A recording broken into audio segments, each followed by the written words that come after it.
అవుతాయి.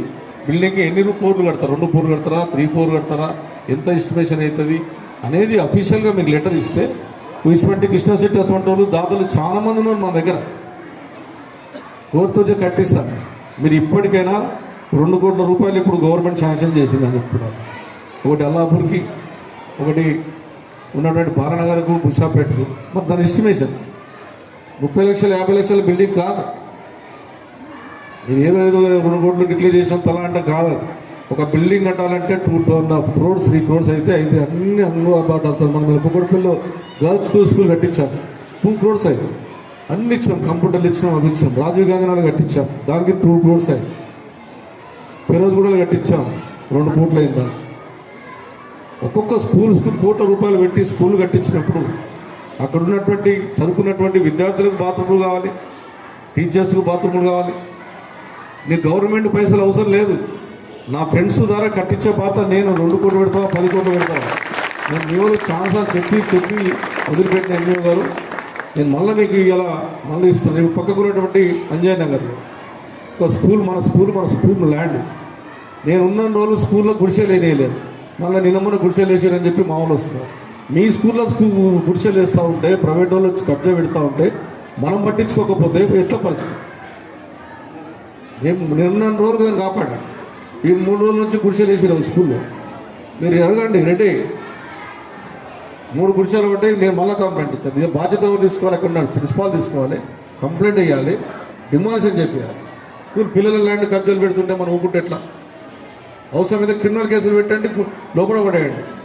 విద్యార్థులకు ఇక్కడ అన్యాయం జరిగింది, ఏదైతే విద్యార్థులకు సంబంధించినటువంటి ల్యాండ్ కబ్జాలు అయితే వదిలిపెట్టి మాధవరావుకి ఇస్తారో కాదు, అది మీకు అక్సెప్ట్ తీసుకోండి.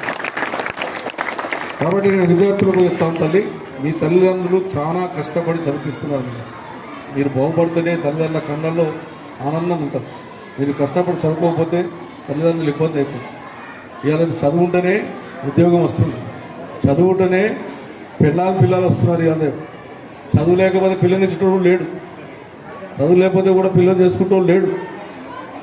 ఇంతకుముందు లేకుండే, అంతకుముందు మా ఇంతకుముందు చెప్పిన తన గొప్పగా. అంతకుముందు మేము చదువుకున్నప్పుడు ఎవరు ఇంత డెవలప్మెంట్ చేస్తుంటే మేము ఎక్కడో వెళ్ళిపోతుంటాం. ఆ రోజున బుక్ ఇప్పించేటోడు లేడు. మీకు బుక్కులు కావాలన్నా, బ్యాగులు కావాలన్నా, స్కూల్ బిల్డింగులు కావాలన్నా, ఏది కావాలన్నా మీ ఎమ్మెల్యే కట్టిస్తాడు. మీరు చదువుకోండి, అంతే. బ్రహ్మాండంగా చదువుకుంటే పేరు తీసుకురండి.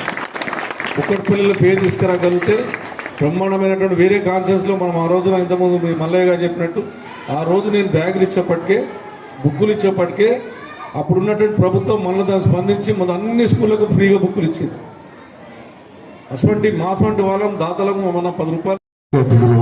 కుట్పల్లి ఎమ్మెల్యే కృష్ణన్న గారు, ఈ వెలుగునిచ్చే ఫౌండేషన్ వాళ్ళు పెద్దలందరూ, ఎంఈఓ గారు, హెడ్ మాస్టర్ గారు, పిల్లలు, టీచర్లు, మా విఆర్ఎస్ కుటుంబ సభ్యులు, విలేకరులు అందరికీ నమస్కారం. ఈ కుకట్పల్లి అసెంబ్లీలోనే మా ఎమ్మెల్యే గారు ఈ గవర్నమెంట్ స్కూల్స్ అన్నీ కూడా వాళ్ళకు ఏసుంటి సమస్యలు ఉన్నా కానీ, వాళ్ళకు బ్యాగ్స్ కానీ, బుక్స్ కానీ, ఈ కొత్త కనబడే రూమ్లన్నీ కూడా ఎమ్మెల్యే గారి ఆధ్వర్యంలో కట్టడం జరిగింది. 3 ఫ్లోర్లన్నీ కూడా వాళ్ళకు ఏసుంటి సమస్య ఉన్నా, నేనున్నా అని ప్రతి దాంట్లో, ఈవెన్ కరెంట్ లేకుంటే కూడా కరెంట్ బిల్ విషయంలో కానీ, బాత్రూమ్ విషయంలో కానీ. ఈ ఒక్కటేంటంటే ఈ సార్ల నిర్లక్ష్యం వల్లే అది అయిపోయింది. లేకపోతే ఈ పాటికి అది కూడా 3 ఫ్లోర్ల బిల్డింగ్ ఎప్పుడు అయిపోయేది. అది మేము దానికి ఎంతో కృషి చేశాము. ఎలక్షన్ రావడము, దాంట్లో గవర్నమెంట్ మారడంలో కొద్దిగా అయిపోయింది. తప్పకుండా మా ఎమ్మెల్యే గారు దాన్ని కూడా ఇంపార్టెన్స్ తీసుకొని మేమంతా కూడా దాన్ని కంప్లీట్ చేయడానికి సహకరిస్తాము. పిల్లలు కోరేదంతా ఒకటే, ఈ పిల్లలను మా ఎమ్మెల్యే గారు ఈ సంస్థ వాళ్ళని తీసుకొచ్చి ఈ కంప్యూటర్లు మీ దాకా తీసుకొచ్చినందుకు పెద్దలందరూ చెప్పడం జరిగింది. భవిష్యత్తు మీరు, ఎందుకంటే మీరే రేపు దేశానికి దృష్టి, ఎందుకంటే మీ ఉండదు. నేను చేయగలను అంటే చేయగలుగుతాం.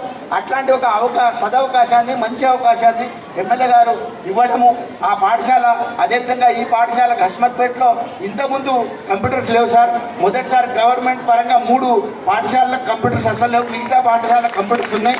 అయితే మన బ్రైట్ చైల్డ్ ఫౌండేషన్ ద్వారా ఈ 13 పాఠశాలకు కూడా ఈ స్ట్రక్చర్స్ ఇస్తారు సార్.